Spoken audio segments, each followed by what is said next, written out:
Hello and thanks for joining us on this edition of Green and Gold Gridiron. I am your host, Brian Groff, as always, alongside Keith Roding from PackerReport.com. Last week, 2 PackerReport.com writers. That was a lot in one show. It was. We're back to one. It's probably hard on the rest of you in the viewing audience, but the caffeine stories between Keith and Bill Huber were fantastic.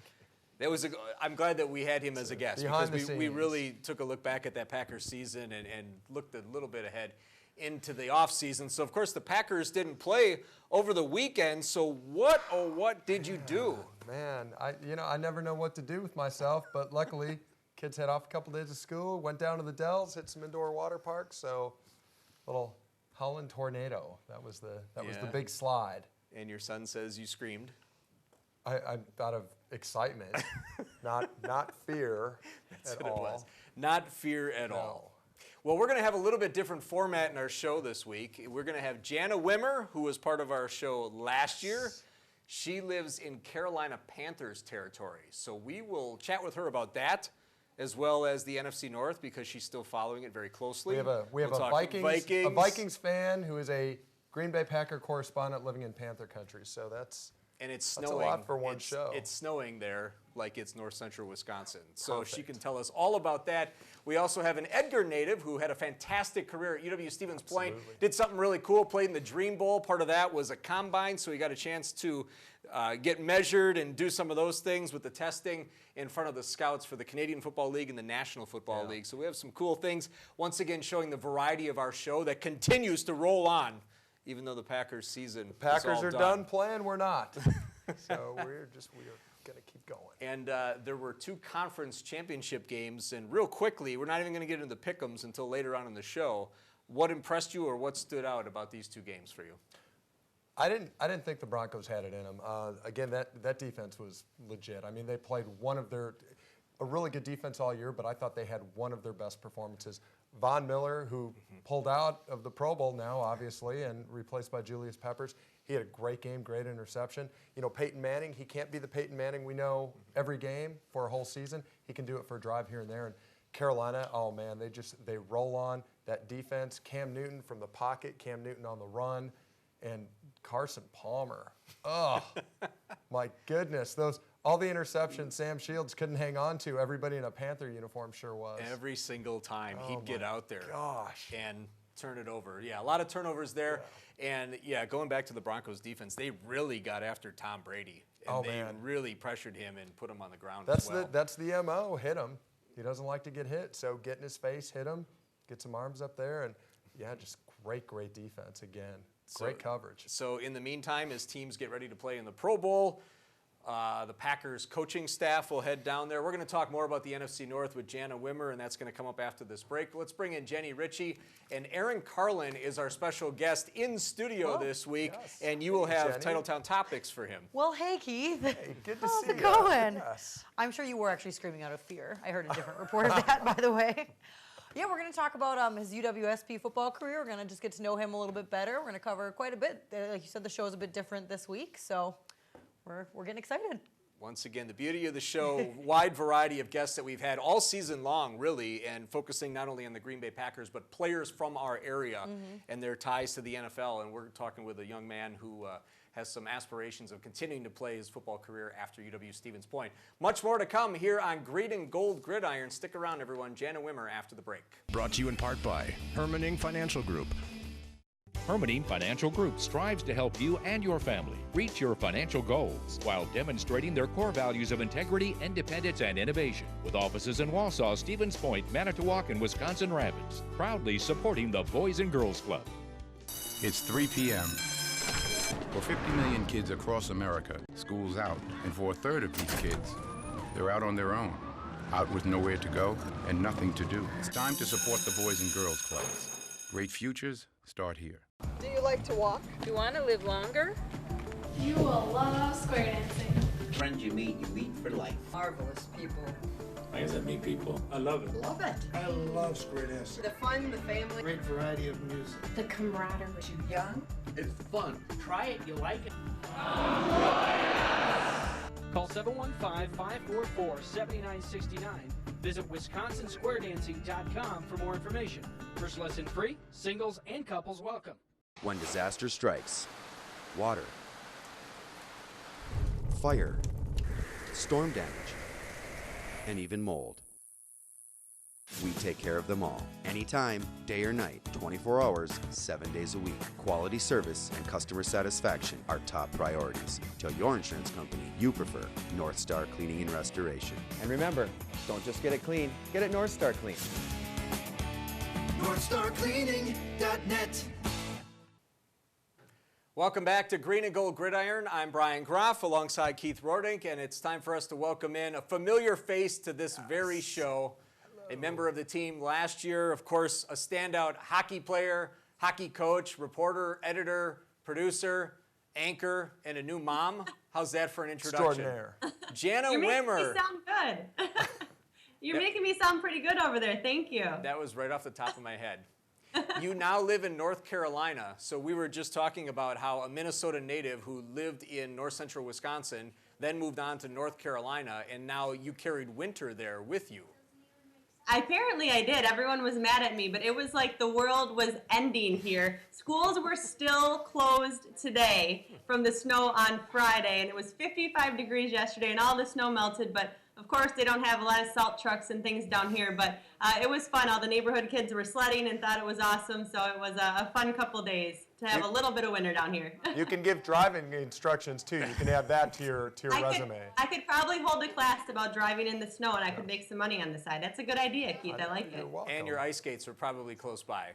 Yes, they were. Now, Jana was back in town just a few weeks ago. It happened to be the day that the Packers got beat by Arizona at the end of the regular season. Now, your daughter, Alexis, got a chance to meet her new daughter. Congratulations again. Was wearing Packers clothes during that game, but the Vikings were playing later on that evening. So there's been some quick switches already in the family. What fan is she going to be? Which team is she going to cheer for? Well, she looks better in purple, so she might be a Vikings fan. But no, actually for the Vikings-Packers game, we had her in a purple onesie, and then her aunt got her green and gold, those overalls, like little baby ones. So she had those on with her Vikings onesie underneath. Were they the striped ones like you have? Yes. Yes, oh, they were awesome. But they're Packers ones, of course. Yes. So I think she looks better in purple, but we're gonna try and let her decide. Now, what about any Panther attire?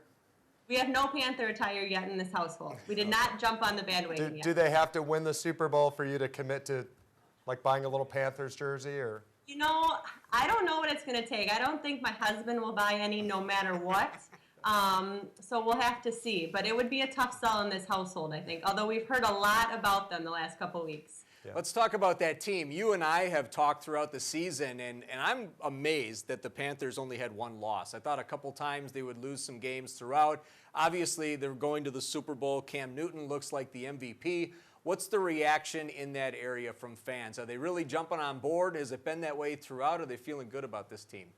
Yeah, everyone around here feels great. I mean, you turn on the local radio, the local TV, when local people that I know now on Twitter, on Facebook, it is all Panthers all the time. They are so excited about how well the team is doing, obviously very well. And I'd say that the excitement started to build when about halfway through the season when they were, 7-0, 8-0, and it looked like they could have the perfect season. I know there was some disappointed people when they lost that game, but they're good. I think they've had a little bit of luck on their side sometimes, but they're a very talented team. Their defense is great, and there had fireworks going off on Sunday night when they won. We could hear them at our house, and we weren't sure if they were rioting in Charlotte or not, but everyone around here is very excited.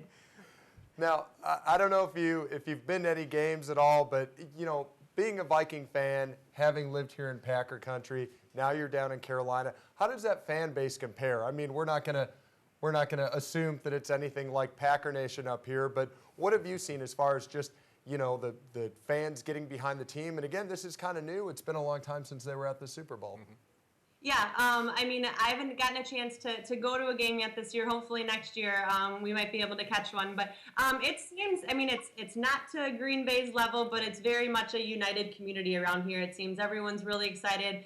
There's some bandwagon jumpers for sure, you know, probably people that are out there buying their Panthers apparel that haven't had it in a couple of years. But it's, you know, it's neat to see when your team does well and people want to support the team. I think that's great. And so a lot of people around here have been really excited. I know there was a story on the local news that the Dick's Sporting Goods here was opening at 5 a.m. or something on Monday morning to start selling Super Bowl t-shirts. So everyone's just really excited, jumping on board. And it seems like the whole community is really, you know, city's really coming together and really supporting the Panthers. Jana, you know, we can't do a show with Keith and not have some sort of debate within the parameters of the show. So the Packers lose at home to all their division opponents. You have to go back to just after Vince Lombardi. See, the last time that happened, the Vikings come in that regular season finale, and they win the division crown. So let's put this up for debate. Congratulations on the NFC North. Thank you. Is Adrian Peterson looks like in as far as media members voting within the division, looks to be the player of the year on offense. Aaron Rodgers had a down year.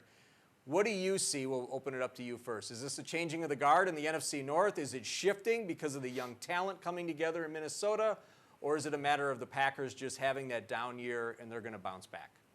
You know, I'd like to think it's a changing of the guard. You know, I think if you look at the Vikings, obviously there is a lot of young talent. You know, it kind of reminds me of the Packers maybe a couple of years ago when they had a lot of young guys coming in. You know, they've done a really good job in the draft. I think that they have a franchise-type quarterback in Teddy Bridgewater, who was a lot better this year in his, you know, sophomore season, which says a lot about, you know, I think how good he can be.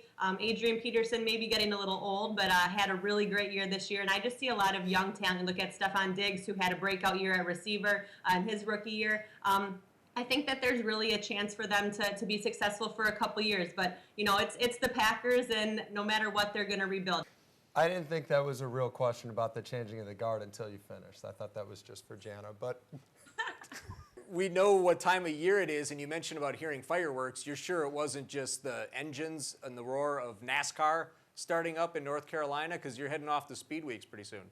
Yeah, absolutely. It was actually fireworks coming from downtown, but yeah, I mean, everything, someone said something on, I think, Twitter or something the other day. I mean, this whole place was shut down. Schools were shut down on Friday. Stores were closed, and someone said the only doors that are going to be open are race shops, everyone getting ready for Daytona. So everything's definitely in high gear around here. They had the NASCAR media tour last week, and it seems like there's, you know, no off season in that sport. So everyone's in full swing and ready to head down to Daytona.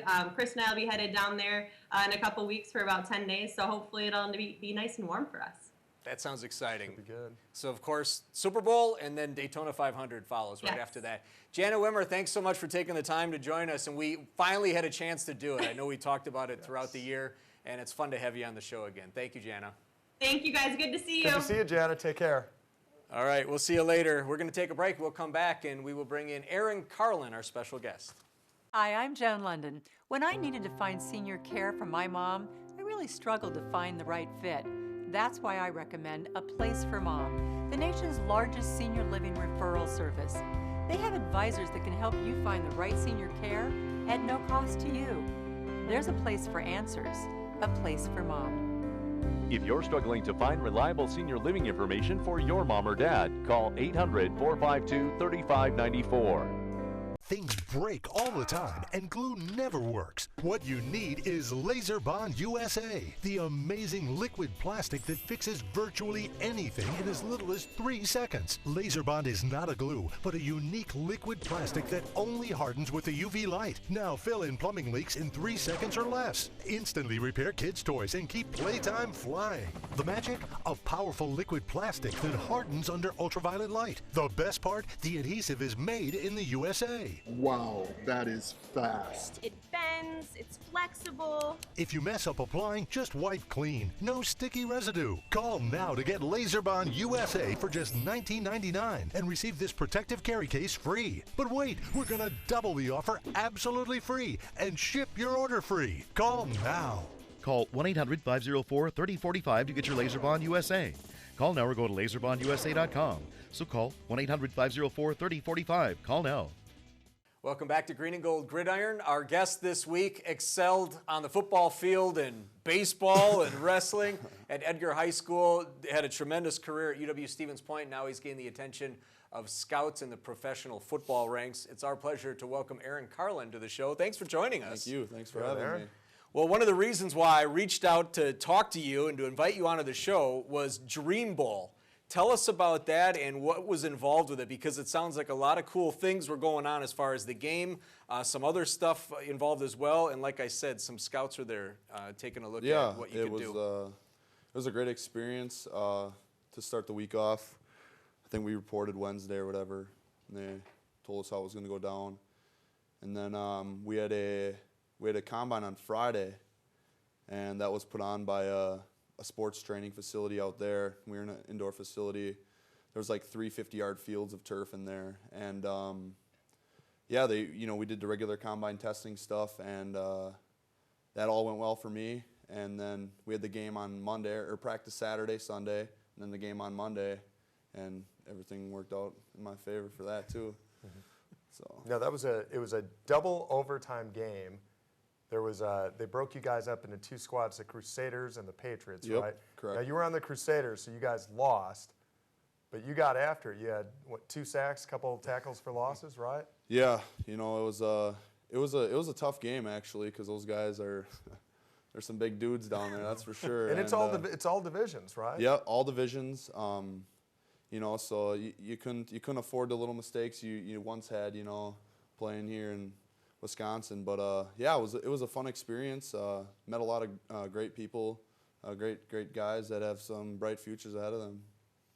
And to give some background for all our viewers out there, you played on the defensive line at UW-Stevens Point. Correct. And that's where you played in the game. Correct. And as scouts look at you, how do you project? What kind of things are they telling you? Does it look like you would stay there? Would you move to an outside linebacker position? Yeah, I played in a 3-point at Stevens Point, and then has won the game. But I switched it up a little bit because I knew that I wouldn't be playing defensive end. I'm too small. So most of the scouts see me as a pass rusher rushing from a 2-point. So I try to display what I had at a 2-point in the game. So for the next level, they could see that. So now, but you were an outside linebacker at Point, and they switched you to defensive end your last years, right? Yeah. Okay. So you still like that going forward with your hand down, but I know one of the things, and when they did the combine part, I think we talked about this before the show, 4.5 740, right? Mm-hmm. That was the 3rd fastest. I think he had a 36.3 vertical. That was the 2nd highest. So tested great. The one thing that kind of caught my eye, they measured you at like 6'1 1/4, 6'1 3/8. Yeah. I couldn't help but notice that on the Stevens Point website they had you at 6'3". So I want to know, you got to tell us what happened. Yeah. Flying out of central Wisconsin, landing at Virginia Beach. Was it the pressure that you lost 2 inches? What happened there? Well, I mean, I'm sure all programs do this. You write down some weights and a projected height, so to speak. But you always give yourself a little bit more than you got.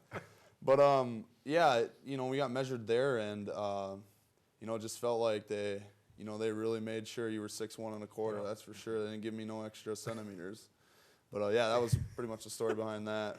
You probably didn't know you'd get grilled by Keith. Sorry. This is the variety of talents that He's not only funny, he's a Packers fan, but he will grill you. Yeah, we looked about the same height when we were over here, so maybe I need to be reminded. I thought I was 6'2", so maybe no, you're 6'1 1/4. I think we're both 6'2", but I was looking at your stats from height, your weight, you're what, about 242, 245? Yeah. Your speed, hands, vertical. Carl Bradford, who is on the Packers practice squad right now out of Arizona State, he was a 4th, 5th round pick. He was a guy, he was a slightly undersized outside rusher.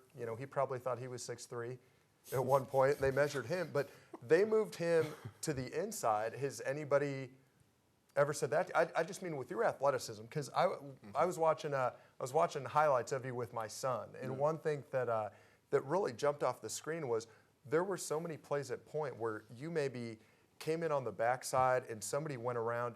You chased guys 30 yards downfield and made the tackle. So I got to think a scout is watching that, and they're just like, wow. Because, I mean, and it wasn't just one play. It was play after play after play. You're chasing guys down. So you have that athleticism. You can tackle guys in the open field. Is that anything any scouts have said to you? Yeah, you know, a lot of them said to me that, you know, the motor, you know, the willingness to, you know, not give up, being relentless, stuff like that. And then, yeah, the speed is what really stuck out to them for how much I weigh and stuff like that. They did cut me a little short. I noticed because I watched the game after I played in it, just the film of it, and they were saying my strength was a weakness of mine. I thought I did pretty well at that, but I'll just take it, you know, constructive criticism. But yeah, you know, they have told me I could play inside as well, but personally I just like being on the outside and just getting after it. It's more fun. Yes, of course. That brings a smile to the face. I can tell that. So you said the order was combine and then the game. Yep. So when did you receive feedback? Was it after combine, prior to game, or was everything after the game? Yeah, everything was after the game. They were supposed to have stuff posted, which never got posted, but you know, I didn't really worry too much about that. You could kind of see the little cards, you know, they had, and you know, when they called your name up to go, their card was laying there, so you kind of saw it, you know, what your numbers were. But yeah, the official, you know, numbers and times, the measurables were not given to us until after the game. Was this nerve-wracking?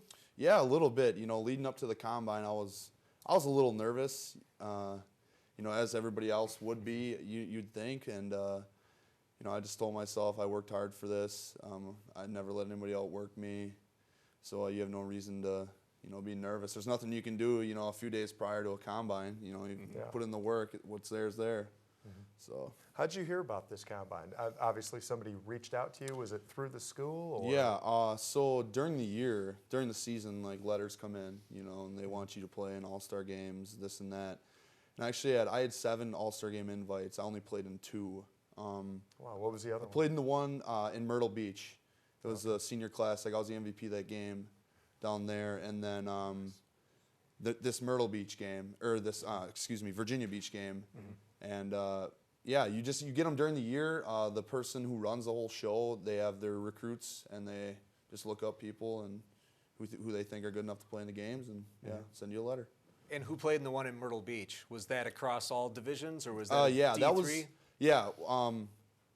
that was D3. It was just a D3 game. Okay. I was the MVP of that game, but they had asked me to play in the Division I game after that.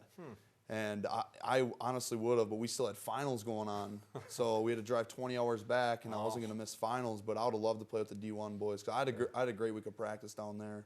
So the coaches came and asked, but unfortunately that'd be tough. I mean, good for you. Yeah. Your parents should be proud. He went back for finals, but oh, that'd be tough. So what now? What now? You've had the 2 All-Star games. You have the MVP.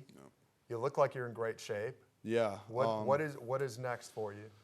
Well, my agent's trying to get me into the Badger Pro Day, and I believe that is on March 9th. But I also registered for the NFL Regional Combine March 5th. Where's that at? In Minnesota, okay. Their facility. So, yeah, that's what I got going on right now. I'm for surely going to the NFL Regional Combine. I already paid for that. So, but then the Badger Pro Day is right there, so it kind of throws me in a bind. I don't know what's going to happen there, but yeah, just train up until the combine and hopefully test well there again, see some improvement in my numbers, and then yeah, just see what happens, I guess. You know, just waiting game. Where are you training at? Actually, I'm working on our strength center in Stevens Point, but this summer, if nothing happens, I'm going to House of Speed in Green Bay, and I'll live over there then to work out with some of those guys. So nice. I think Bill Schrader is helping out there. Yeah, so. Exactly. Okay. We're going to take a break. Aaron Karlen is our special guest. We'll bring Jenny Ritchie in. We'll have Titletown topics after this. When disaster strikes, water,